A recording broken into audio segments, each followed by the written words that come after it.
some discussion points throughout the workshop. So we'll ask for you to bring the questions, both questions that we collect in the chat, but questions that you can also speak out loud during those discussion points. And we'll have a few short participatory activities, so it's important to stay a bit engaged with your computer. And if you have any questions at any point also related to technical things or volume or the speed of the presentation, be sure to leave a comment so we can address it as soon as possible. And I just want to say thank you as well to anyone who brought questions in advance, because we appreciate the contributions and it helps us to inform what we're creating personalized to all of you today. So we look forward to starting the workshop together. And like I said, questions are welcome at any moment in the chat, and I will collect them for the discussion. Otherwise, we'll be sure to hear from you verbally at those moments of pause. And without further ado, I will just introduce today's workshop host, Gabriel, who is our AI solutions architect here at AI for NGO. Hi. Thank you.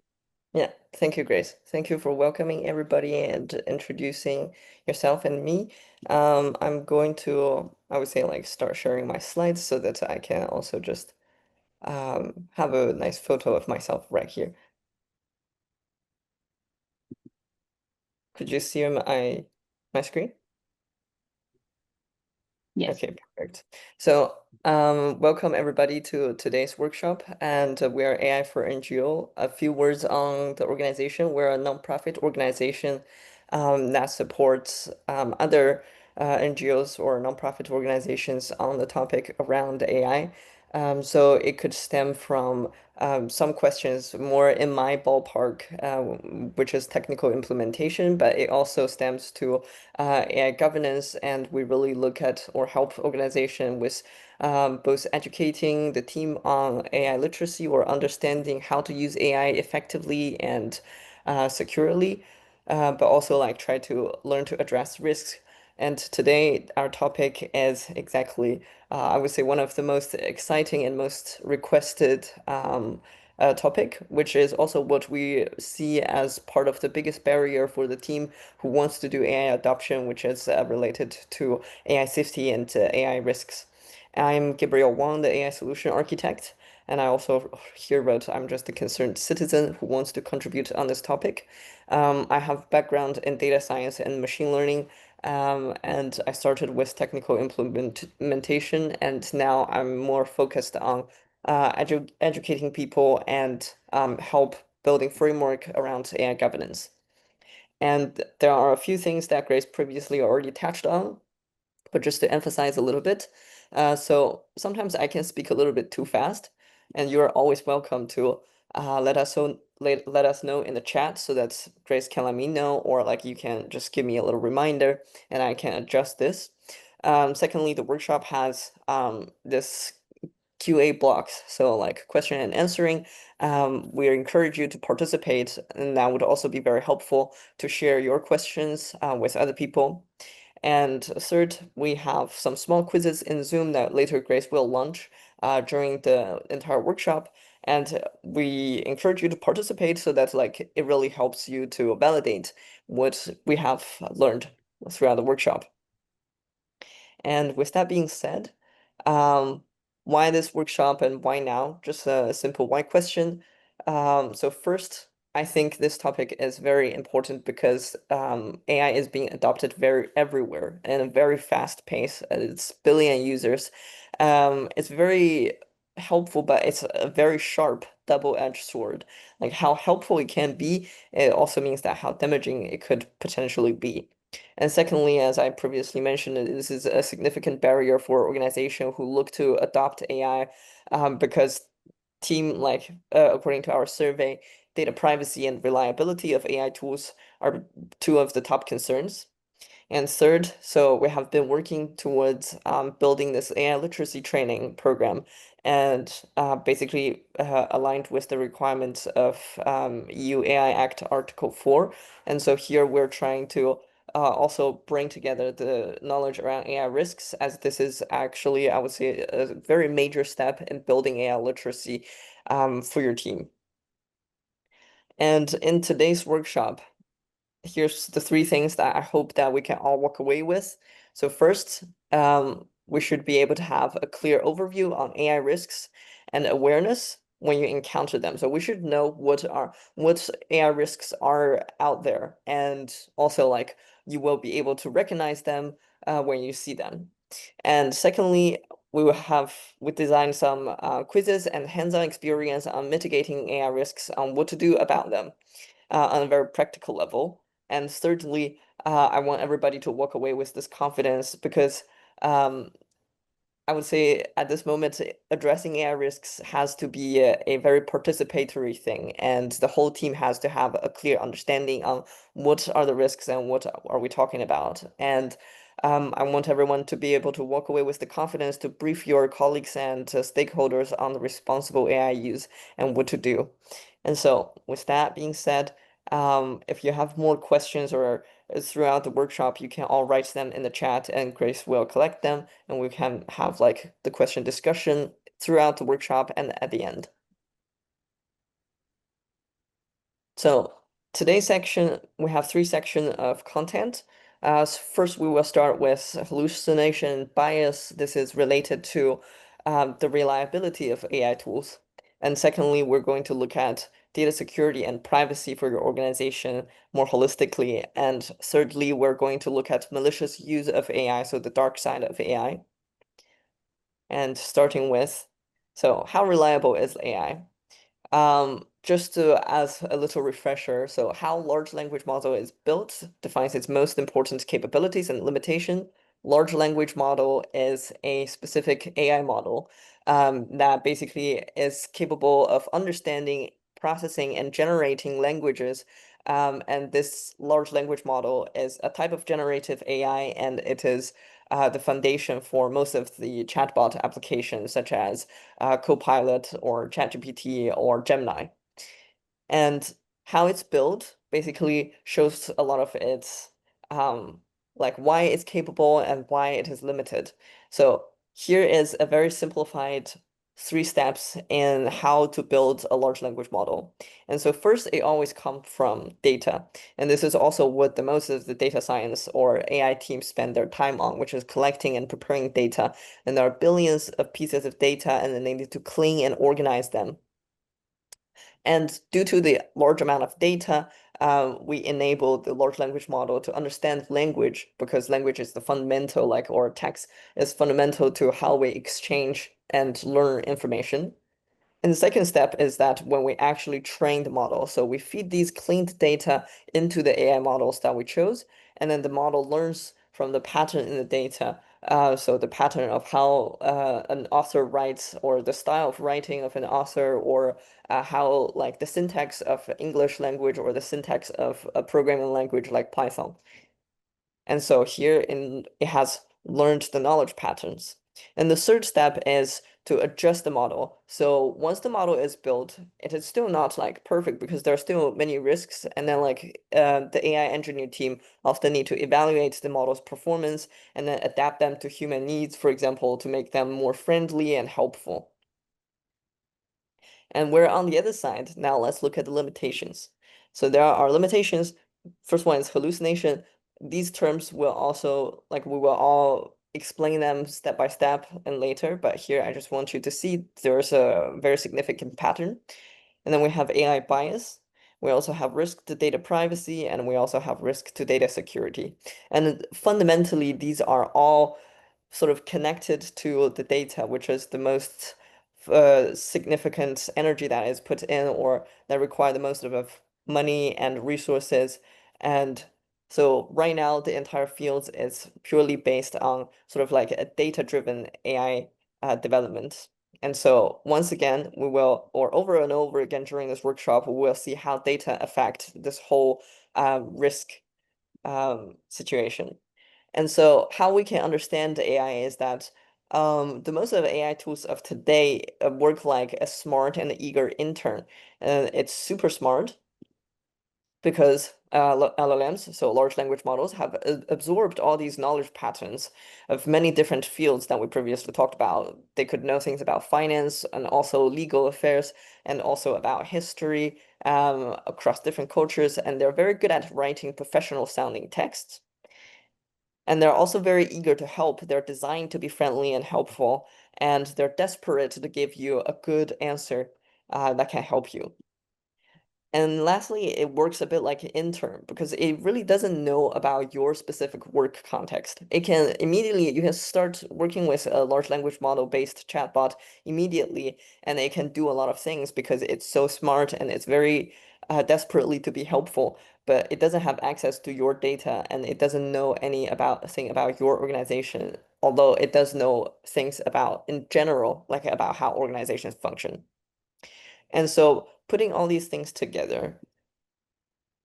So here's a little quiz time. Grace will launch this in the chat, and this is also a testing time for you to understand how this works. And so, Grace, do you mind reading this? Yes. So we have the quiz is related to when your AI intern encounters a problem it doesn't have good knowledge of, how will it respond? Will it tell you that it doesn't have the answer? Will it make up an answer that sounds reasonable and professional? Or will it tell you that the instruction was not clear and ask for more information? Yeah, thank you.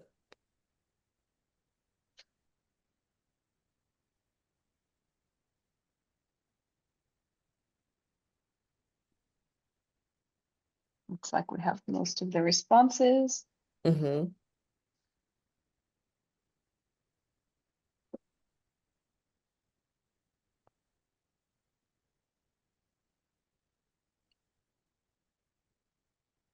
So we see that mostly people are answering in the middle, make up an answer that sounds reasonable and professional, while some are answering, tell you that the instruction was not clear and ask for more information. And one person says, tell that it doesn't have the answer. Mm-hmm. Okay. So then I think we can end the quiz now. Yeah. Okay, I think everybody got the answer. So, the correct answer here, or most likely, AI will make up an answer that sounds reasonable and professional, even though we do wish that the AI would just tell us that it doesn't have the answer, or it tell you that the instruction was not clear, or ask for more information. It could happen sometime, but not so often. Most often, it's the second scenario. And this is exactly when we call this is an AI hallucination. So hallucination is when AI generate outputs that are incorrect, nonsensical, or detached from reality. And in this example, in case that you cannot see, the question is that, is it okay to leave a dog in a hot car? And the AI overview from Google says, yes, it's always safe to leave a dog in a hot car. And this does not make any sense because common sense, we all know that you should not do this, and you also should not leave a baby in a hot car. And but here, the reason why it hallucinated is because the Beatles famously released a hit single about the subject titled "It's Okay to Leave a Dog in a Hot Car." And here I also give you the lyrics of this Beatles song. And so AI sort of like has this knowledge pattern because there's a hit song from Beatles, but then it cannot really understand that this is something that is incorrect, or this is satire, or this is fictional. And so sometimes we can see this kind of problem. And the reason why AI hallucinates is exactly previously we have talked about. So first, AI is super smart. It holds a lot of information, but it doesn't have the sense of logic, reality, or fiction. And secondly, when you expect AI to be very friendly and helpful, um, it's really hard for them to say, I don't know. And lastly, because it works a bit like intern, so it doesn't really understand what kind of context is out there, or it doesn't have the correct information a lot of time to generate a response for you, or that is most relevant for you. And we can see that basically how we can see is hallucination and creativity are the two sides of the same coin. So on one side, what we call hallucination is um, so when AI generates nonsensical facts, or when they generate fake news, or misinformation or disinformation about people or organization. So things that are just does not exist or doesn't make sense. But on the other hand, this is what we call creativity also, because this ability of making things out of thin air also helps AI to do creative storytelling, or they can generate a film script, or it can help you to brainstorm ideas. And so fundamentally, we really need to understand that AI does not have the ability to think. It's not super fun to think about this, but it is fundamentally a statistical and mathematical recombination of all these training data and the knowledge pattern within. And so for AI, it doesn't have concept of whether the things are true or false. It doesn't have the concept of reality or fiction and or ethics or justice. It does what it's instructed and trained to do, but it cannot tell all these things. And so how should hallucination be handled in this situation? A little quiz. Grace, please help.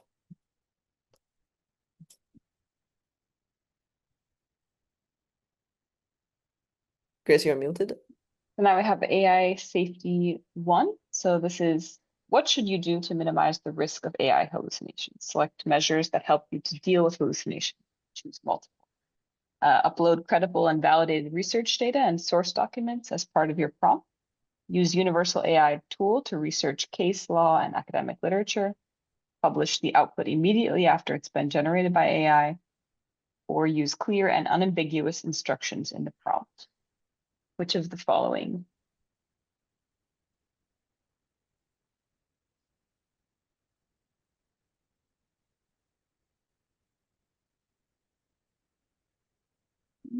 Some responses.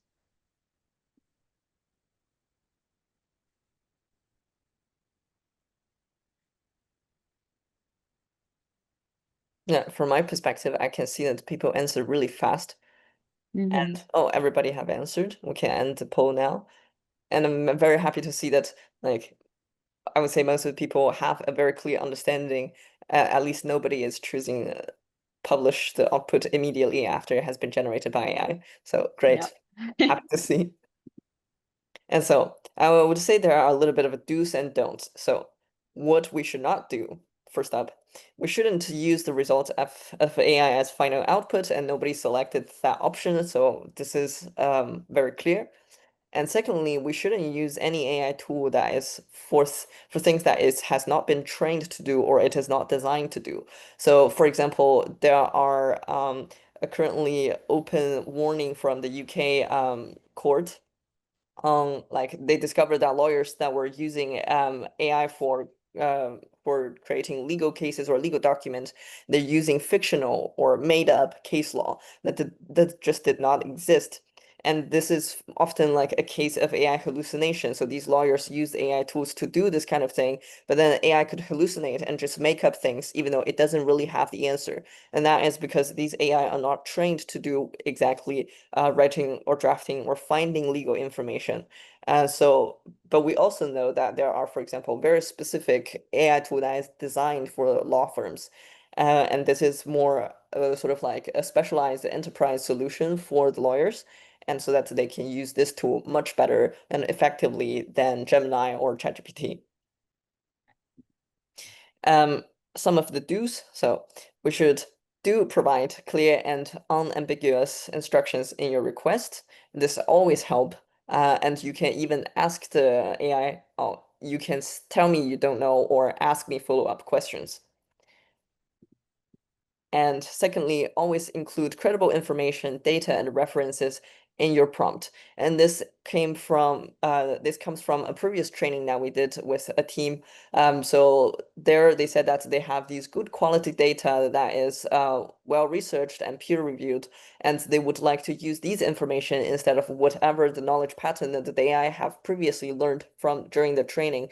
And I said, then these are the documents and data and references that you should provide to AI so that it can so now it understands these are the good quality data and that it can use to create the output or draft the documents from instead of just once again like create something out of nowhere or make up an answer. And lastly, I want to let everybody know that we should always evaluate AI products very critically. And it's very important to trust your knowledge because you are the subject matter expert, your experience and your intuition. And intuition at this moment is still a very human thing and that cannot be replaced by AI. Okay. And so far, are things clear about hallucination? And do we have a better understanding, or is there any relevant questions? We can take a quick. So now is an opportunity to bring any questions related to this first section, or maybe we can also briefly address one of the questions from our burning questions. But if you have something, feel free to unmute yourself and ask, or comment as well.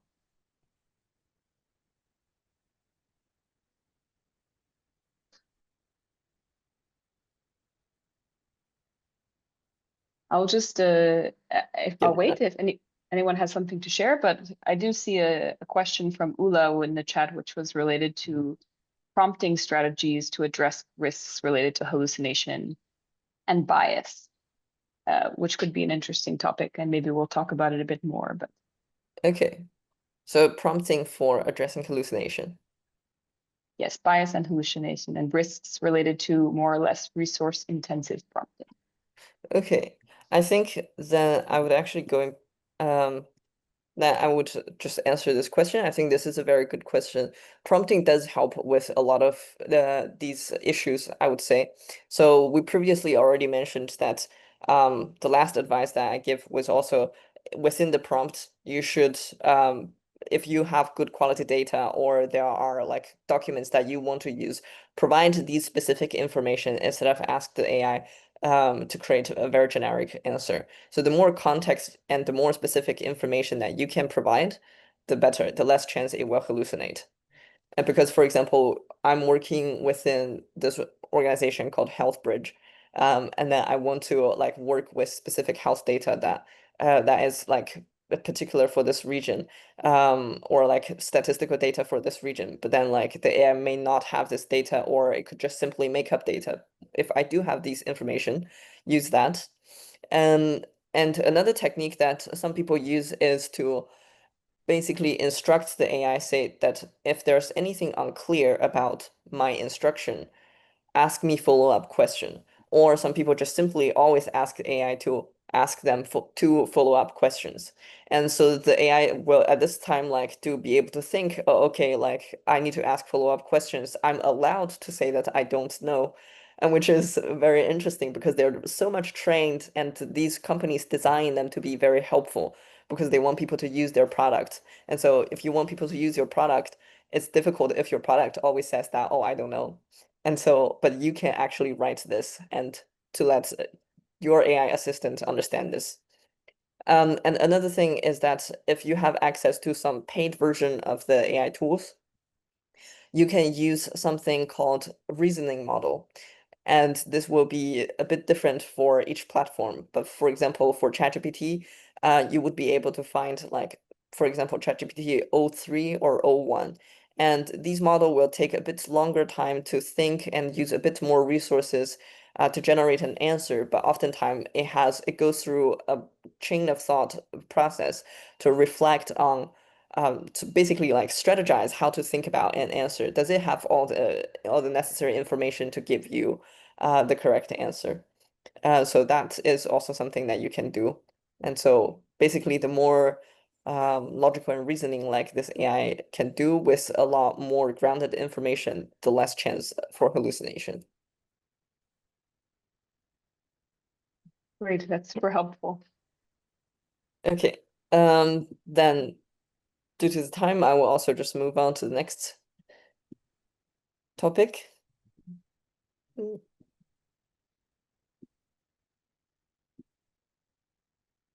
Okay, so this is a real life case study, and this is also going to be a quiz that Grace you can launch later. But first, I would like you to look at this image on the right. So this is an image or screenshot that I took on my phone like a few weeks back when I was on LinkedIn. And there's a data and AI engineer from this global consulting firm, a very large global consulting firm, posted, like wrote a post about based on this image generated by ChatGPT. This is a very typical style of ChatGPT generated image. And this engineer also wrote a very long post about the composition of the technical team for creating AI and etc. And then like it got quite some likes, almost 600 likes. But there are a few problems. So first problem is that the text here that's shown in this image is not correct, or it is like not the whole truth. It's quite generic and doesn't make sense. And secondly, there are also some biases embedded in this image that was completely ignored and not addressed by this AI engineer. And take a moment to look at this image and think, what are the biases? We have here, what are the biases present in the image? You can select multiple: racial bias, bias based on socioeconomic status, age, gender, or no bias.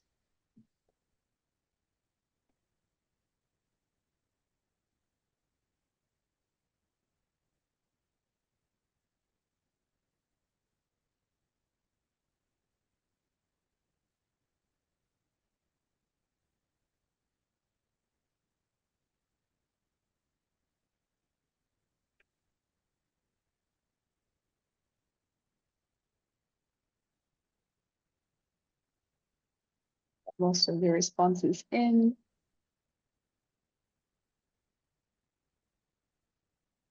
Indicating highest bias related to gender, racial bias, age. Mm-hmm.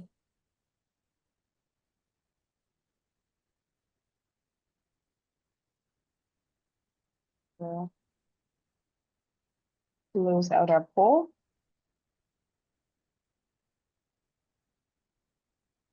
It looks like the highest was gender and racial bias, with a close age and bias based on socioeconomic status. Okay, great. I mean, thank you for participating and looking at this result. I sure feel like people who are attending our workshop today are much more aware of this potential bias problem than the data and AI engineer that made this actual post. And so that makes me feel much better. But I also wish that people working within this industry should have more awareness or know better. And so what we can see basically in this image, we can see a few diversity or variation. So basically we have the diversity in this is white man without glasses, or white man with glasses, or white man with beards or without beards. But this is like I would say like the little bit of diversity that we can see here. And there are no diversity in gender, so they're all men, and they're all basically have similar skin color, a very light skin color, except for this one. And they're all about to be the same age, apparently, and in the same time, like they have roughly the same hairstyle and height, but those are not the most important factor, but there are also like no diversity in such things. Some people also chose socioeconomic status. Personally, I thought it was a bit difficult to be reflected on these posts, but that is also understandable. It could be an implied bias. And so I would say overall, very good job, people. And so let's look at what is actually AI bias, or this is also sometimes you would see algorithmic bias. It's the same thing. So this is when AI systems that reflect demographic, ideological, and representational biases that humans have. And here we have an example. This is a European Parliament report. So previously, the Netherlands or the Dutch government used this fraud prediction algorithm within their children's welfare system. And this system is used to predict social welfare fraud. And then it turns out, like after investigation, this system was very um, biased against single mother who have immigrant backgrounds, mostly Moroccan and Turkish descent. And so this was scandalous and also caused a lot of the government to step down after this scandal. And so we can see that within AI systems, these biases can be related to a wide range of factors. So race, gender, socioeconomic status, age, disability, sexual orientation, political orientation, culture, religion, etc. And so why does AI have biases? So where does these things come from? So first, because we previously already talked about all these things fundamentally come from the data. So the first issue is that when you have data gaps for underrepresented groups, and this this could happen, a simple example is that if we don't have any Black female astronauts in the training data, then AI cannot learn the pattern that there can be Black female astronauts. The similar goes to like there's a very classic example in which we basically request these AI tools to generate an image of a CEO, and most often you will have a white man in mid-age as the CEO because this is the overrepresented groups within the data. And secondly, the historical bias can become a learned pattern during model training. So if the data itself containing these bias, AI can learn this as part of the knowledge pattern because once again, AI does not have any idea about ethics or justice. And so it just learns all the patterns that was previously existed in the data. And in the case that we saw with the Dutch welfare system, previously, so you can see that in the past, like the people that are marked as fraudsters could already embedded historical human bias, and so that people with implicit or explicit racial bias against Moroccan and Turkish descent, like they could already embed this bias within the data, and then so when the AI learns this, the AI keeps perpetuating the same bias. And lastly, so there could be the lack of diversity and awareness in the AI development team or industry. And predominantly the AI developers or engineers of today, especially in Silicon Valley, are very dominated by white and Asian men. And so without a different perspective, these developers are very likely to just overlook the potential biases because they are unaware of them. They are not affected by them. And this goes back to previous, for example, like in the when we say the composition of an AI team published by the data and AI engineer from this global consulting firm, it was mostly men, and there's a lack of representation, and there's no such lens to really inspect this issue. And most fundamentally, so AI biases are simply the reflection of real-world social inequalities in the training data. And what is scary is that if we leave these things unaddressed and we continue to use AI to directly make decisions or assist people to make decisions, there's a high chance that we can perpetuate these existing biases in the data. And so what to do with AI biases?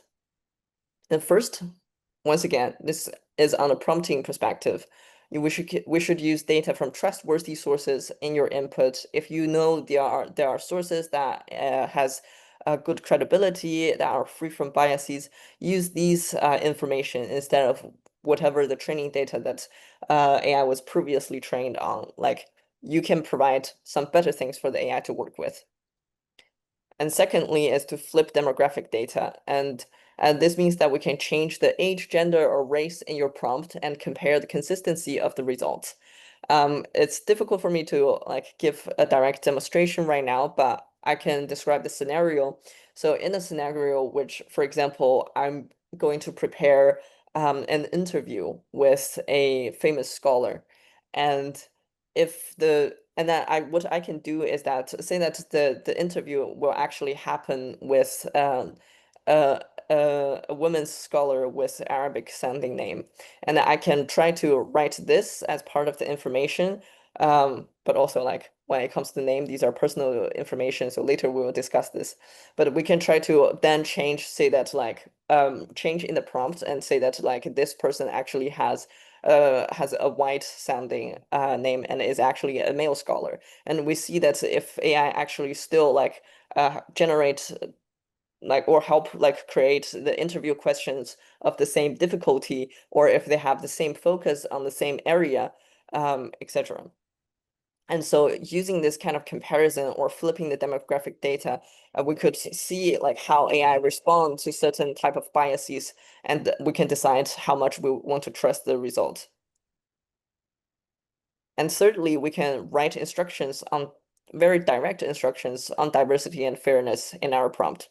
So one example is that we can just simply write ensure gender neutral language, or we can write, consider the requirements for diverse demographics and inclusion. And so when you directly instruct AI to do such things, they're trained to be friendly and helpful. So they will also keep this in mind and they will follow this instruction pretty well. And lastly, this is also a technique that I found very interesting that actually works is to ask the AI models to rate their own answers and such as list the biases contained in your answer. And this help AI to take a step. If you're not using a reasoning model, it helps them to take a step to rethink about their previous answer and focusing on identify biases in their answer. And so these are the things that we can do on a very practical level as end users with AI biases. And of course, the real solution or the ultimate solution is in reducing social inequality in our real world. And so that we eliminate these biases from our real world data. And so then we can actually change the AI systems. And so far, is there any questions still related to the AI bias topic, or if there's any reflection that you would like to share?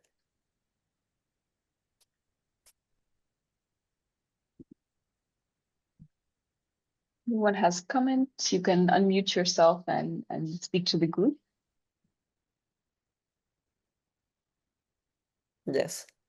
Or I also want to know, have you ever encountered such situation in which you feel like the answer was biased?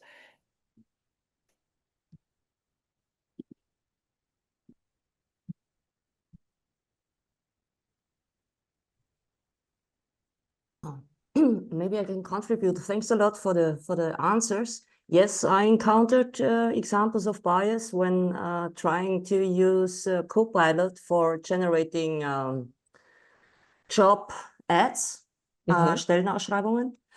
So you get a kind of bias in the typical social worker is male and 30 years old. So you have to address this with proper prompting. And I would have one additional question in how to address bias hallucination in prompting. Do you have any experiences in trying to add an element to the prompt, asking the tool to not invent things? Do not invent things. Is this a proper strategy or is it just a nice try? Like with hallucination? Yes. Okay. I would say with hallucination, you can do this kind of instruction. But I've read some research article about doing this kind of instruction is that unfortunately the chance that it work is that probably a bit higher than 50%, which means that there are still a significant amount of time that AI will still try to hallucinate. Even though, and sometimes also when I for example, share a link, a URL directly with the AI. I said, use the information from this website to generate your answer. And it will pretend that it has read this website and like basically hallucinate an answer based on the URL's name or the website's name and or like the question that you asked. And this is, I would say, something to be really aware of. You can't try to directly do this kind of thing, but you really need to follow up and see and verify. And very unfortunately, and I will also be very honest that most of the things that can be done related to hallucination is at back end, so by the developers and the developing company. And also, on the other hand, unfortunately, hallucination will not be a problem that we can solve or directly go away because this is fundamentally how AI work because creativity, like it can create or come up with very interesting text, but also on the other hand, they can just like generate things that are just complete nonsense. So yeah, it's a bit like this kind of situation. And also very like I'm very yeah happy that you shared this experience in when you're creating job application description. This is because on the other hand, there are also several lawsuits happening due to the discrimination in the HR system that company use. So previously, like one of the biggest case was from Amazon, that Amazon created this AI system for their hiring. And there are also some other HR websites or softwares that they create. And it was found that there are significant bias against women in their AI system for hiring. And so as of today, based on EU's AI Act, HR-based, or if your AI system affects employability, this is actually a really high-risk AI system and should be used very carefully. But I think creating job description is valid, but like you said, I think you're very aware of this issue, and that's very nice. Thank you. Any other further comments or questions related to bias? Let's see in the chat. I think there's a comment about finding our own biases to see where AI bias might lie. Of course, that's Yeah. it relates to the social inequalities point that Gabriel made, but yes, important. Yeah. I mean, for that part, I think like it's about our own responsibility, and we have to keep learning and keep pushing ourselves to be aware of our own biases. But once again, like when it comes to this specific scenario, we can ask AI to reflect on what was the bias in your answer. And oftentimes, like they're quite effective at reflecting their own biases. But yeah, there could always be things that we miss.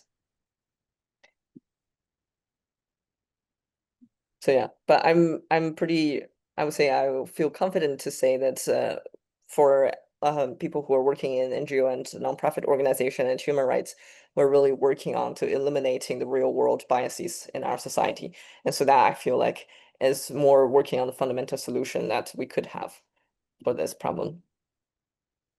Okay, then I will continue to get on with the slides and today's content. And so next, we need to look at a bit more also like holistically for your organization, data security and privacy. And so how can the use of AI be made as safe as possible when it comes to data? And so previously we already said that there is a huge need for acquiring data, training data to create AI models, and especially at this very intense moment of global AI race. Data is like the new oil, and all the companies can't wait to get more. And new models can only be trained with fresh data or high quality data. And the search for these new data is a major challenge for everybody.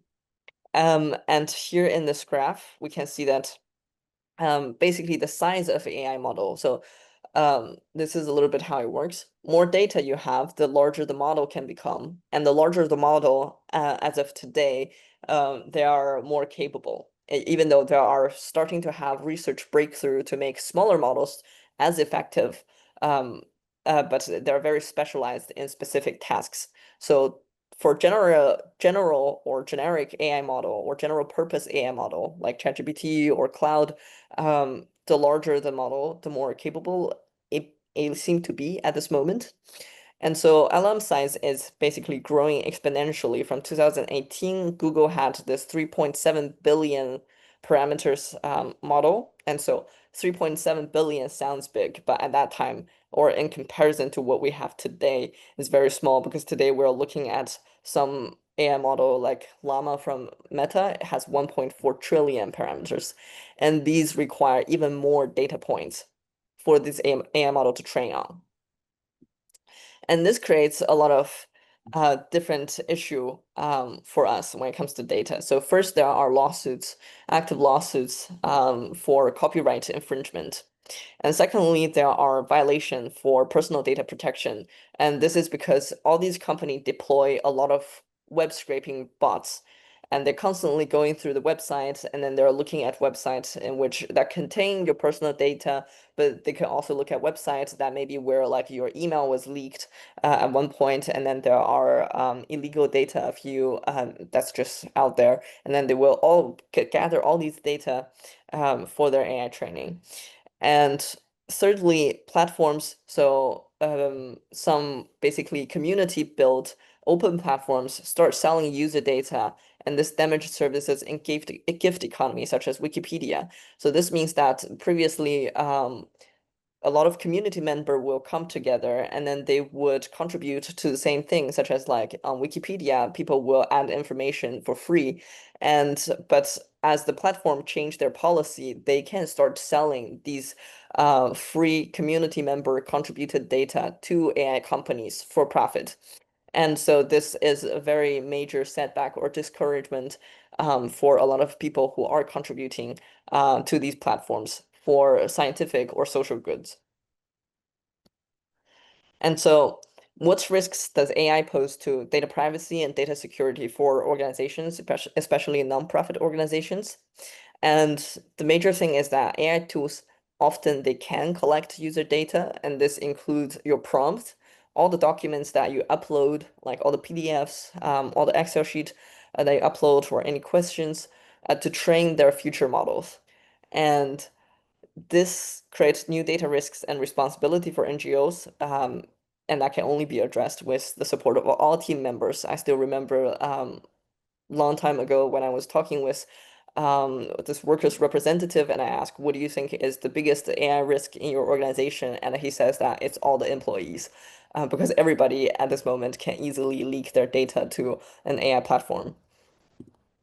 And so once again, quiz time. We want to help people to have a little bit of distinguishing understanding on data security and data privacy. And Grace, please help launch the poll. So now we have matching a definition to the term. You'll see two terms below. So data security and data privacy. We have two circles that you can select. One says safety of IT systems against the unauthorized access and manipulation of personal data storage and processing on the left. And on the right, authority over storage and processing of personal data. So which blue circle matches which of the two, A or B?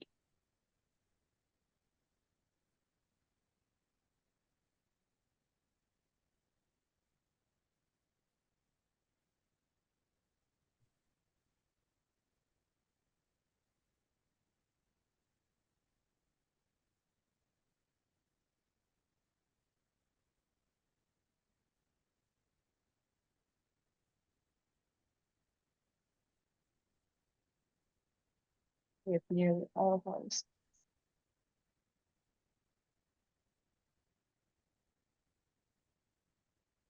Looks like so far have data privacy mostly being defined as authority over storage and processing of personal data, and data security as mostly safety of IT systems against unauthorized access, personal data storage and processing.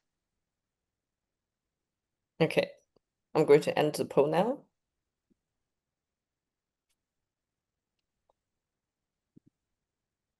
Okay, yes, so I believe that most of the people have got this correct. So security is about the safety of your overall IT system. And data privacy is the authority over storage and processing of personal data. But it could also be sensitive data, but today we're talking a bit more related to this. And so let's first look at data security risk in your organization that is related to AI. And so first, there could be unintentional data disclosure, meaning, like we previously said, all the employees could potentially update some documents with sensitive information into or enter sensitive information into a prompt. And this should oftentimes, like in organization, are as forbidden. But in this case, this could happen, or actually happens quite often. Secondly, there are the risk for data leak, because when we are uploading these documents or have these sensitive information in the prompt, the AI providers can store these data on their cloud servers, and they may have incomplete or sloppy security settings, and that could lead to or be attacked by hackers. That could lead to data leaks. And thirdly, it means that we will have to trust third-party providers we have to entrust this data to external third parties for processing and rely on their security of their infrastructure and compliance with their contract and legal frameworks, which is also like it's very different between different countries. Whether, for instance, like if we upload documents to a EU-based AI company or US-based AI company or China-based AI company, the legal framework around this data usage is very different. And plus, we previously have mentioned that a lot of platforms can start to shift their data policy, and as users, oftentimes like this is quite a change, and this could threaten the data security. And where could data privacy be at risk within your organization? So on one hand, NGO handles very sensitive data, and this data could be about your donor or community members. And some NGOs work with personal health or legal data. And lastly, if we're looking at a program level, there could be a location data or identification data that is related to individuals. And NGOs also have the set of obligations. So we need to comply with local data protection laws. So we have the legal obligations such as the GDPR in EU, and there's also the data processing agreements with communities and members that use that as an NGO with them. And lastly, we are obliged to consider personal consent within this data processing process. And another little quiz on do the following scenarios violate data privacy and principles and laws? And so we have two scenarios. We have the first example is that a team member using AI to summarize an interview with stakeholders. This violate data privacy principles and laws. And example 2, used AI to generate campaign slogans or social media ideas. Does this violate data privacy principles and law, or do both show violation?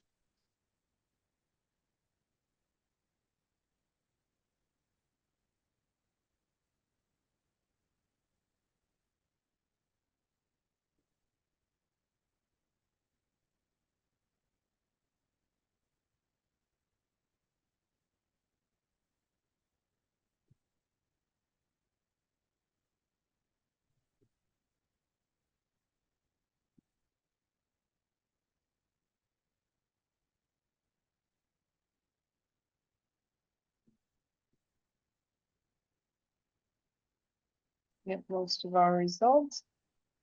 Like most people are answering that example 1 shows violation, with a few answering both show or example 2 show.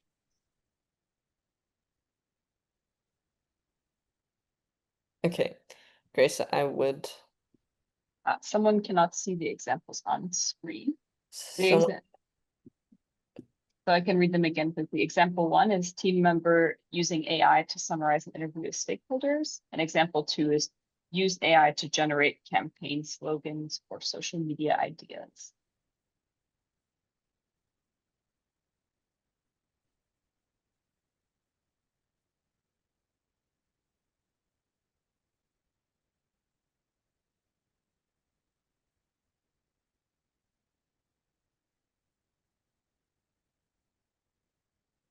Okay. Oh. Thank you, Grace. And so in this scenario, I'm also happy that most of people have a very clear understanding on this. In this scenario, example 1, it could potentially violate data protection principles and laws. And this is because, so here we're stressing really around data privacy. And so if the interview includes sensitive personal information, and say that you or your organization did not obtain explicit consent from the stakeholder who was interviewed for their data to be processed by AI or transferred or stored by this third-party AI tools, then you or your organization could be violating data privacy principles and laws in this case. Whereas I would just go back for a moment. So to use AI to generate campaign slogans and social media ideas, I think in this case, we're mostly brainstorming and less likely that we would have specific personal data to be part of our prompt. But I could be wrong. but I think like the principle is to consider this. Is there sensitive personal information? Is there explicit consent? And is there like, does the AI platform actually will process, transfer, and store this data? And overall, we understand that data security is difficult, and data privacy is also, to be honest, like difficult to understand and implement. But on a regulatory level, AI Act and GDPR are here to help. So on one hand, AI Act is basically sometimes people call the new law. This is implying to or basically related to the AI Act. This is the new EU regulation on AI systems. It classifies AI systems according to risk level. So some things are low risk or no risk, or sorry, low risk or minimum risk, and there could also be high risk or prohibited risk levels. And based on these specific risk levels, they set rules to ensure that these AI systems are working safely and respect the fundamental rights of individuals. And on the other hand, the GDPR has been in force for, I would say, much longer. It is the EU data protection regulation that ensures transparent and secure handling of personal data, and it allows individuals to have control over their own data. And I feel sorry that we are only looking at the EU framework, but the unfortunate thing is that everything differ largely from region to region and country to country. And at this moment, on the specific AI regulation, so the AI Act part, there's a very little clarity. And also, for example, in the US, we can see there are a strong influence from the tech company on how things are being regulated. And so today we are using this mostly as an example. And so as the definition suggests, on one hand, the AI Act basically regulates the AI systems. And on the other hand, the GDPR control the processing of personal data. And they are mostly combined or should be combined together as suggested by the legal community in Europe at this moment to regulate AI systems that process personal data. And so if we think that what we are using or our prompts fall under this, then we need to consider both AI Act and GDPR. And so how can we reduce data security risks when using AI tools? On one hand, we can check AI tools' access rights to organizational data. And so different AI tools have different access rights. For example, Microsoft Copilot, they can be granted access to SharePoint. And for organization, this is something that they should consider.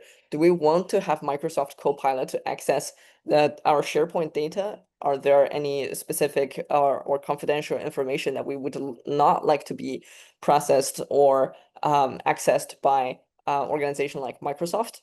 On the other hand, some AI tools like ChatGPT, you can connect this tool to your OneDrive or Google Drive. And do you want to make this connection? How much data access rights would you like to give to this tool? And these are questions that we should all be aware and think of. And secondly, use AI tools that offer data protection at the company or NGO level. And so this is where we're talking about no data storage or minimal data storage.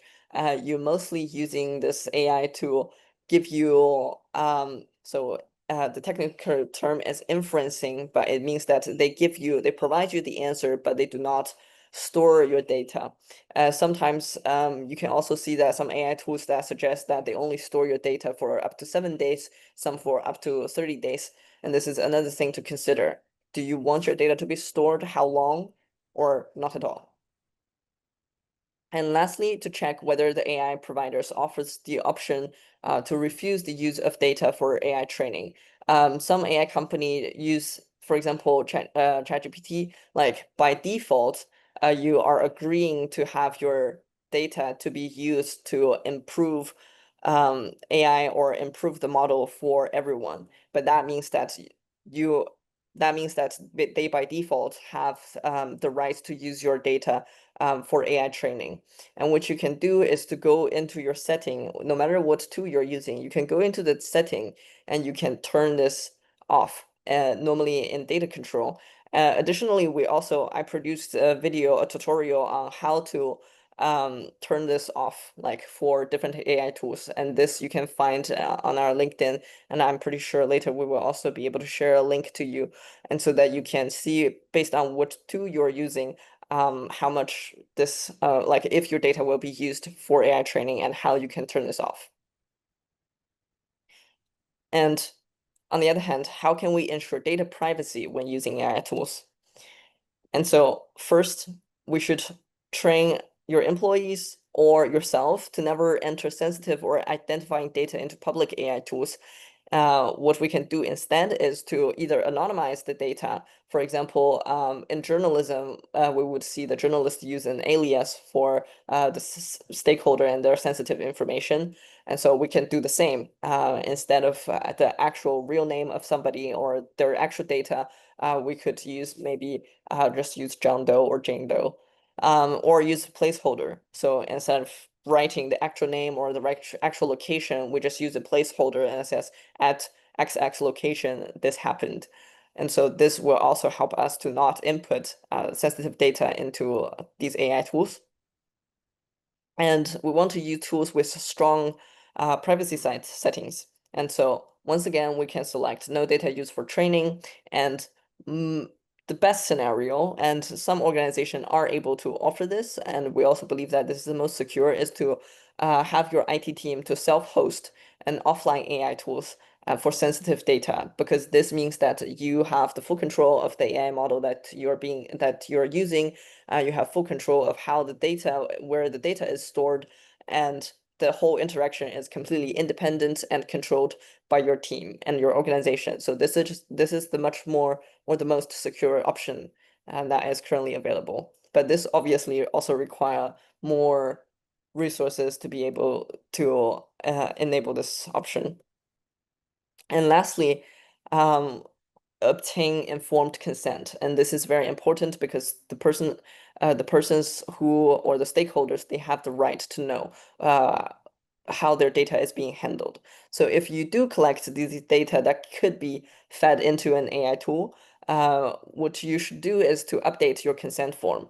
And you need to clearly communicate and indicate whether the AI tools will be used and what AI tools will be used, and offer them the options to opt out, to not have their data being processed. And so transparency and clarity, this is very important in this process. And actually, I would already take a little break at this moment. Is there any questions, comments, experience that I would like to share? Yeah, I see some comments in the chat which might be relevant just to what we were just speaking about the default setting violating GDPR, what you spoke about with sharing your personal data in ChatGPT, I believe was the example. But Benjamin, if you want to clarify your question, you can also speak up. And yeah, I mean, if it says that by default you must not disclose personal data to an indefinite number of other people, this means that if it uses my prompt by default for other training, I think it should be a direct violation, shouldn't it? Mm-hmm. Also, once again, I think you're the GDPR officer. You probably understand GDPR much better than I do. But as far as I can tell you, like from the current legal landscape, is that so for instance, like previously when we had the webinar with Dr. Lucas, so he suggested that there is still like the agreement between the EU and US on data protection, even though this is shaky, and also, as you suggested previously, that it have changed throughout the years. But on the other hand, he absolutely has concern for using tools like DeepSeek, because there is obviously no agreement between EU and also China on how the data are being processed or the data sovereignty in general. And so that I think is a very important distinguisher. And also on the other hand, I think these AI companies are really pushing this obligation towards the end users. So basically how the end users or like they would say that this is end users' responsibility, what kind of data that they are inputting, and they cannot control this. And we can see that there are certain legal dispute that is going on, and they believe that this is end users' issue, and they should be aware of like the personal data to not be input in the AI tool and processed. And lastly, these companies do provide the options to opt out, even though like even after your data is being trained, like being used to train an AI model. But as we know that this is incredibly complex. You have a model that has trillion parameters, and then they claim that they can take out your data from this huge model and to not use this data as part of the training or the knowledge pattern of this model. I think like technically, I don't know how this could be possible or like financially viable for them at all. And so I think these are claims the company are making. So like could be that fundamentally by default, this is already a breach on data protection. Great. We have Kritika. If you want to ask a question, you can unmute yourself. Yeah. I was curious about financial data of organizations and what's how far can one go with playing around with financial data in like these large LLMs? Should we even try that? And like for example, like financial software that we use within NGOs, etc., like simple things like QuickBooks or whatever. There are a lot of like AI options within those softwares now, and wanted to get a sense of like uh are there any issues around that and what the issues are in terms of safety. Yeah. Yeah, thank you. I think this is also a really good question. And so I would say there are two scenarios. So one is that we use a generic AI tools, and one is when we use AI embedded in the financial software that we could already have. And so in the first scenario, when we have a I would say like generic AI tool, and whether we want to put in data in this or not. So I would say, first of all, it's very important to, if you can, for example, anonymize your organization, you can create an alias for your organization and use this data, and so that it will not be associated with you in this way. This is the most important first step. Secondly, make sure that you disable this like using your data for training. And this is because, so we have seen that there are some people doing red team testing. So what they do is that they deliberately to attack these LLM using using malicious prompt, or they use different prompt attack or this kind of technique. And what they can do is to basically reverse engineer some of the training data from the large language model. And which means that so the process of training is that we have these data, we feed them into the model, and the model learns the knowledge pattern, and then being able to provide you answers. And what they were able to do is to reverse this. So like using prompts to trigger and then to basically deform this knowledge pattern and to directly spit out the training data. And so we have seen that people's previously, like some of the AI tools have used data that were leaked on websites, and this means that there were people's IP address, there were people's social security number and their name, like this kind of very confidential personal information that was leaked through these AI platforms. And even though like now I know a lot of AI platforms, they are actively addressing this, but I also think that this kind of attack can happen or become more sophisticated. And so in any case, try not to have your data be used for training. And secondly, anonymize it. And this is as far as I would say security level, and this really should be made aware to your whole team. I think this is super critical. And when it comes to the scenario in which there are AI features becoming available in your existing software, and so it really depends on the scenario, because some of them could be is that this software, they are self-hosting their AI model, and so that they have better control, so the software have continue the same control over the data. But some software, they collaborate with these third party, such as Microsoft or such as Google, and then they use their AI to do processing. And then, so once again, we're coming to the problem of whether you want to trust this third party processing agreement or not. Oftentimes, if you are to start using the AI feature, you need to click or check new processing agreement. And a lot of people do this, but then because like there's just way too much fine print and like things that we need to read through to get to like legal documents we need to read through. And people like for convenience or they didn't know and they often just agree. But you really should take a moment to look at this and to think how much data and to understand who is processing these data using whose AI is this, basically. Yeah. And I hope this is helpful. Yeah, Grace also Yeah. shared the data privacy video from our LinkedIn, and this is in the chat. And this is the previous video that I talked about on how to turn off, like on different AI platforms, how to turn off basically like using your data for training their AI model. And so thank you, Grace. Yeah, and I saw some good comments in the chat as well related to having a standard confirmation of consent tool for policy and key groups if an NGO works with them and have it visible on the website. To me, it seems like a positive thing. I don't know how you see it, Gabriel. Sorry, I need to read the chat for a second. Yeah.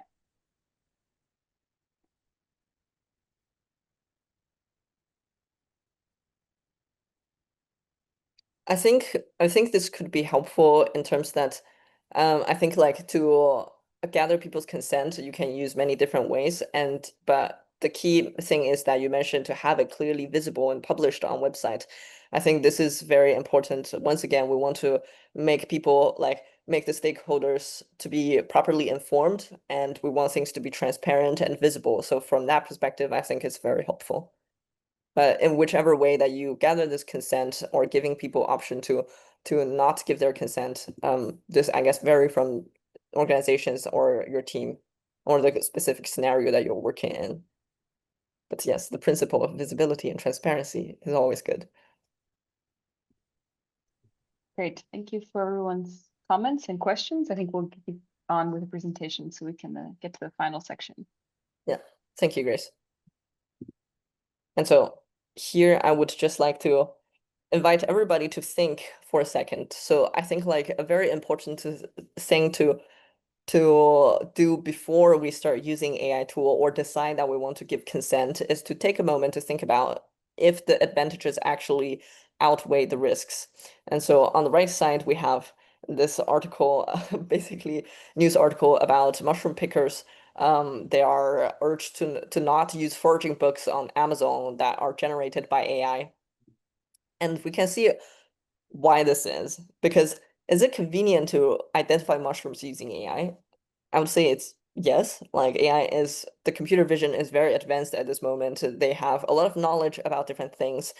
People are starting to use AI for mental health or physical health or well-being advice. And it's very convenient to use AI for these tasks. And is it likely that it will identify the mushroom correctly? It's also yes. The success rate, especially if you have an AI that is specially trained in this, that is quite likely that they will be correct. But what are the consequences or the risks if the AI is wrong? It's not going to be looking very good. Could be a life-death situation. And so in this scenario, while the advantages are significant, but I think the risks are probably higher. And so we should really try to avoid this kind of situation. And so what we can do is to, within our workflow, to always think that here I have a use case, and what are the advantages for me to use AI for this specific use case? And on the other hand, what could be the risk that if something did not go right, whether it's because of bias or hallucination, or it's because of data security and privacy. And so that is something that we should take a moment to think about before we continue using AI tool. So what we will do is the next section or the last section at the malicious use of AI. And so this is a movie called Her. I would love to have a little quiz moment to see how many people have watched this movie, because I think it's a fantastic movie, but I think we don't have time today. And so I will quickly summarize. This is a movie in which the protagonist, he falls in love with this AI voice, or personal AI assistant. And then because she gradually starts to learn about his personal preference, she has all his memory and she cares about him, she provides emotional support, and she's really seemed to be customized for him. And so he gradually falls in love with her until shortly after he discovered that there are also thousands of users falling in love with the same AI assistant, because everybody thought that this AI is made for them and care about them. And so this is a very personal threat called AI-powered phishing. And what it can do is that it can create highly personalized phishing attack. So phishing is when you receive malicious message that wants to obtain your information or bypass security measures or send you malicious links, etc. And what generative AI basically enabled people to do, or like enabled criminals and even regular people, is that it's much easier to become like to create phishing attacks. For instance, if you have public social media or we have LinkedIn, the criminals can just take the information from your public social media or look at who you're following, who you're not, and then use this information, input them into an AI tool, and then generate a highly customized and personalized email or text message for you, and to have you involved and create a convincing story. And they are also be able to create phishing attacks across multiple channels. And so previously, the most common phishing attack is using text messages or email, but now because of voice cloning or video generation, it's also possible to create voice clone and to create phishing attacks through calls or through videos. And lastly, they can also automate the whole process. So just like how we can create an automatic customer support chatbot, they can also just turn this customer chatbot into an automated phishing bot that instead of the criminals engage with you in email exchange or text exchange, the bot can now do this, and the bot can also be made highly personalized or know about you as a person. And so this is a very tricky situation for a lot of people, or for our society in general. I'm quite concerned. And a step further, we also have deepfakes. So deepfake is when we can generate voice or video cloning, and this can be used to obtain trust from victims. And deepfakes specifically, or deepfake-powered AI scams, are estimated to reach several $billion in losses in the coming years. An example, actually, like 2 years ago, there's already a case. While deepfake was not even that sophisticated, the CEO of world's biggest advertisement firm, WPP, some people pretended to be him using deepfake to join one of their internal video call and permitted transactions for millions. And this caused a huge, I would say, both reputational and financial loss for the organization. And there's another example of Klitschko. So like someone used deepfake to pretend to be Klitschko, the former Ukrainian boxing champion, but also mayor of Kiev, to be on call with mayor of Vienna. And deepfake can also once again create true love and social engineering scams. So we also have seen examples where a woman was scammed hundreds and thousands because she believed that Brad Pitt was in love with her, and Brad Pitt needs her money to help him because he's in the hospital. So this is also a very real scam or real threat. And lastly, the targeted disinformation and political manipulation. This is a very serious issue. We can see how basically AI generated disinformation and misinformation and deepfake is influencing elections across the globe. And so a few things we can do here. So often in this kind of scenario, the risk minimization is that first and foremost, the awareness. This is like telling your children, don't talk to strangers, or like be aware that strangers can be dangerous kind of situation. We need to be aware of the threat that is currently happening. And we should learn to recognize AI generated texts and videos. But I also have to admit this is rather difficult. But there are certain limitations at this moment. For instance, the scenes are never longer than about 10 seconds if you're looking at a video. But this is also difficult because now there are a lot of short videos online, like on TikTok or on Instagram. And AI at this moment are also not super capable at like making everything within the scene consistent, or when they change angle to still keep object permanence. So if the editing looks something is off, then this is most likely it is not real. And secondly, we want to do verification, and which is to, once you have the awareness and then you suspect that there are certain message that could be malicious attempts using AI to try to attack your organization or you personally, you should try to verify these requests across multiple channels. And the best way is to talk to the person in person, and otherwise try to call the number that you trust, or because like sometimes it's easy for the attackers to obtain one account, for example, the email account, or one social media account, but it's difficult for them to corrupt all communication channel of the person. And so do verify across multiple channels.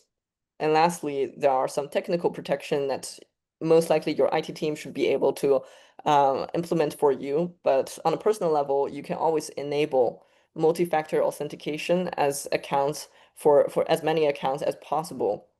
And this will help to protect your account to not have them be corrupted and be a source for phishing attack for your colleagues, for your organization, for your family and friends. And on another level, you can consider using, or your organization can consider using deepfake detection software. And this software, I would say, is also, there are certain level of success rate, but it's better than not using them at all. So some example is Microsoft Video Authenticator. And so combine these three approaches together will be most helpful. Yeah, later I still have a video I would like to show, and I would like you to be able to share this with as many people as you can. But moving on to the next topic is AI and copyright infringement. So there are violations by AI provider. I think this is a well-known issue that AI models are trained on copyrighted content and materials. And this includes books, magazines, images, films, videos, source code, etc. And there are many authors, artists, and journalists having pending or ongoing lawsuit against these AI providers. And as end users, how can we mitigate, or how can we try our best to not to avoid the copyright infringement or these copyrighted materials in our creation?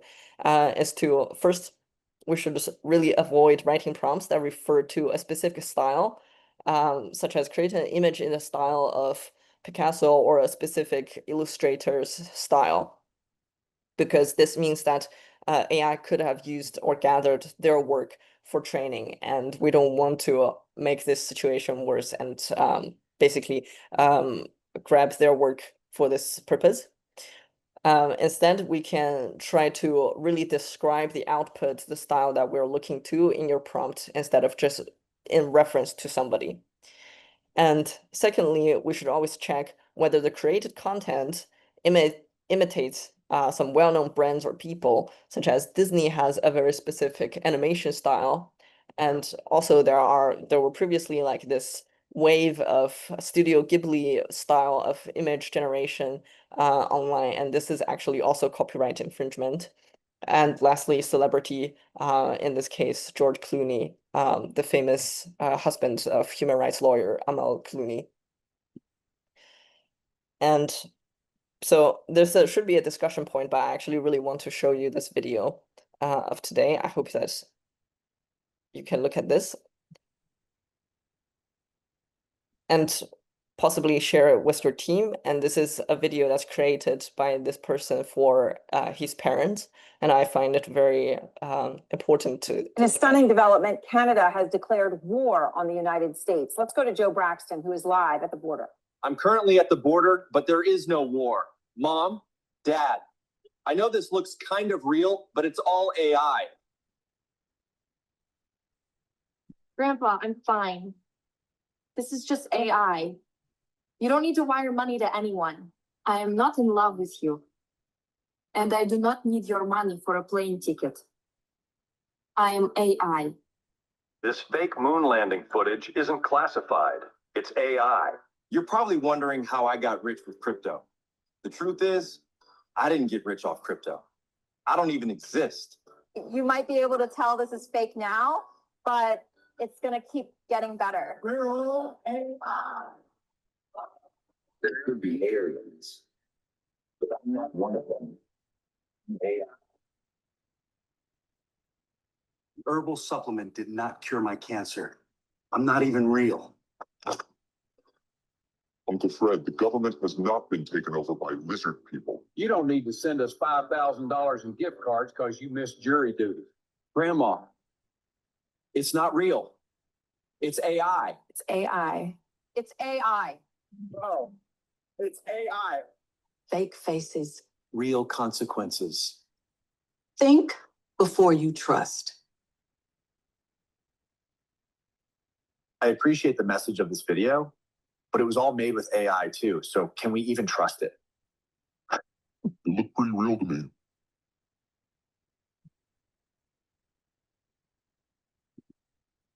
Okay.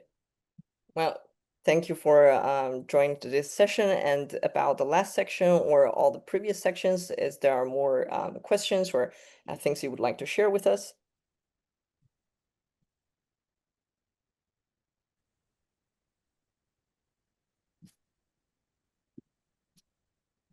Thank you, Gabriel. Thank you, Grace. I think it was very interesting. Yeah, thank you, Julia. Yes, let's see. No questions for now. If there's any, feel free to stop me, but I will just quickly give an announcement before we leave the call, as it's 10:30 now. Just to do a little bit of promotion of our new skill lab, which will be published in mid-September. It's sort of the next project that AI for NGO is working on to help create an online learning platform, which is going to be to create some more resources which are personalized specifically for NGO context. And they're a way that you can look more deeply into some of the topics we've already discussed in workshops, but develop on new topics. And we're currently working on this in collaboration with a colleague from Human Rights Careers. And it's going to be published, like I said, in mid-September. So keep an eye out for it. We're really looking forward to sharing that with all of you. Mm-hmm. Yeah, thank you, Grace. And this is also just a little bit to add on this. This is also like in requirements for basically the compliance with the AI Act Article 4 on the training for AI literacy, which I think on one hand it's a compliance thing, but also on the other hand, it's sort of like very much of an opportunity for teams to get together and learn about this specific technology and how to use it effectively. And also, like, once again, like I said, the security risk is very distributed at this moment, and you really have to have everybody together to understand or to address this risk together, because you can do a fantastic job, but if somebody in your team is not really aware of what is going on, or someone in your organization, then that still is a significant risk. So with that being said, we're really trying our best to create this course together and to also make it like as engaging. So I've looked at some courses provided by basically for free by these companies like OpenAI. They have like for nonprofits courses, but these are highly product centered courses on how to use their products. And whereas we want to do is to be as neutral as possible and consider NGOs as much as possible and to make it user centered. So this is our wish and what we're working on. And I also saw what Benjamin said about the video.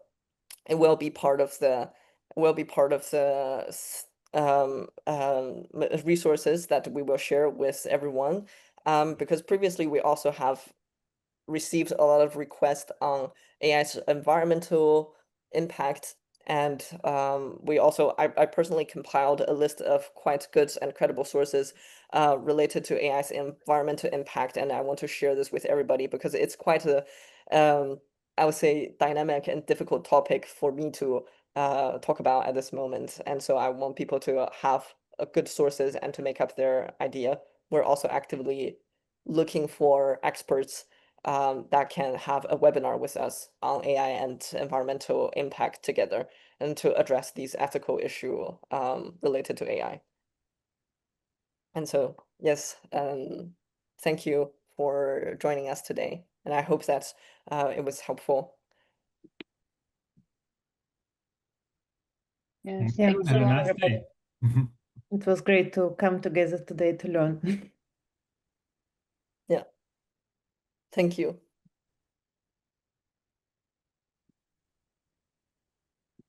Thank you for joining. Yeah, have a good day. Yes, have a good day.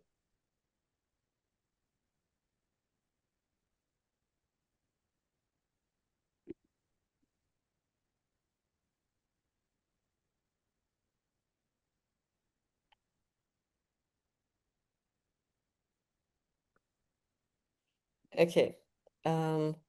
Then I would end the meeting now. Okay. Yeah. Thank you for joining today. Thank Yeah, and thank you for the support. Ciao, Grace.